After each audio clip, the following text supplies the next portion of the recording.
Sally here, and this is Battle Bits. In this episode, we'll be reading from A Crooked Kind of Perfect by Linda Urban. And it's written in sort of little scenes, and some of them are pretty small, so I'm going to read about 4 little scenes for you. So this is A Crooked Kind of Perfect.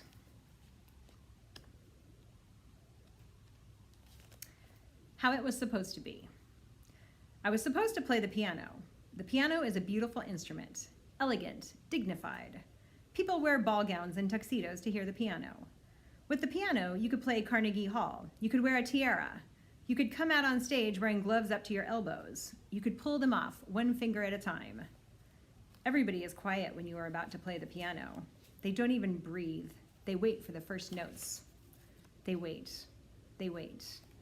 And then you lift your hands high above your head and slam them down on the keys, and the first notes come crashing out, and your fingers fly up and down, and your foot, in its tiny slipper with rubies at the toe, your foot peeks out from under your gown to press lightly on the pedals.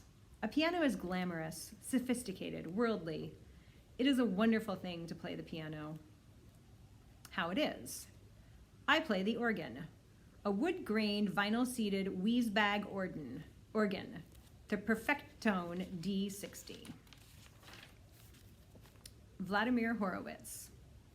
The best pianist who ever lived was Vladimir Horowitz. Well, maybe Mozart or Beethoven or one of those ancient guys was really the best, but nobody knows because they didn't have CDs or television or anything back then. But once TV and recordings came around, the best guy for sure was Vladimir Horowitz. I saw a show about Vladimir Horowitz one time.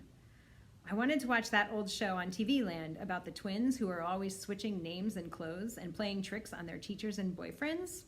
But my mom said, "Zoe, either you can watch PBS with me or you can go to bed." And she had popcorn.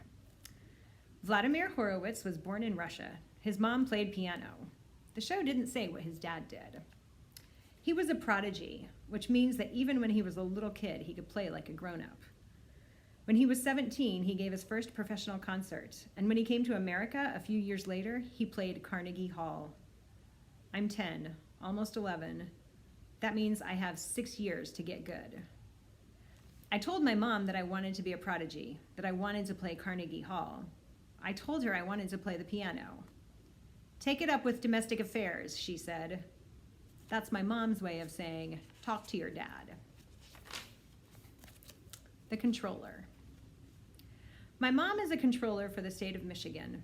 She looks after all the money and makes sure she knows how every dime is spent and that nobody is cheating or stealing or buying stuff they're not supposed to. I found all this out on Career Day last October. I didn't know before.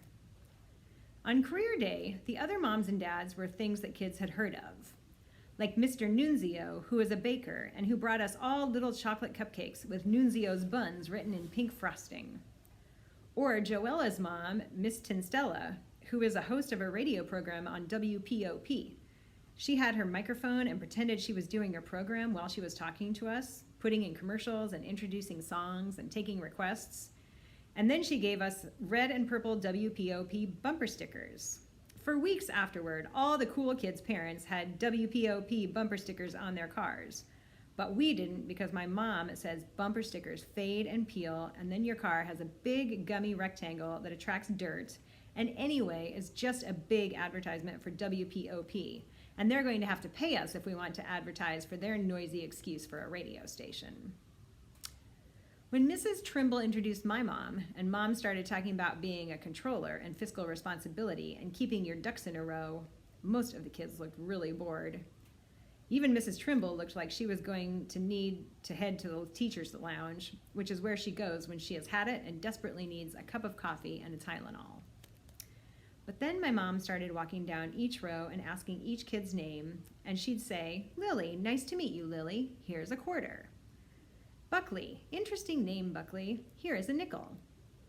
She talked to each kid and gave them money and then went back up to the podium and kept on talking about how a controller has to know where every penny is and not get distracted by emotions or politics or home life or what's on the radio, which made Joella Tinstella turn around in her seat and stare all mean at me for about 5 minutes. Everyone else was watching Mom, hoping she was going to hand out more money, probably. In any organization there are distractions, personalities, drama.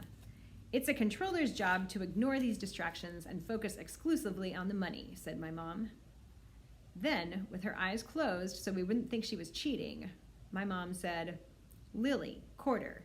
Buckley, nickel. Colton, quarter. Ashley, dime. She named every single kid in the class and said exactly which coin she gave them. I got them all right, yes? Asked Mom, and we all said yes and clapped. Mrs. Trimble said, "Thank you very much," and started telling my mom how much we all enjoyed her talk. My mom interrupted her.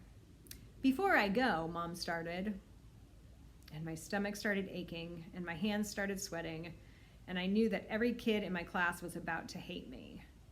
"Before I go," she repeated, "I'll need you to pass those coins up to the front of your rows.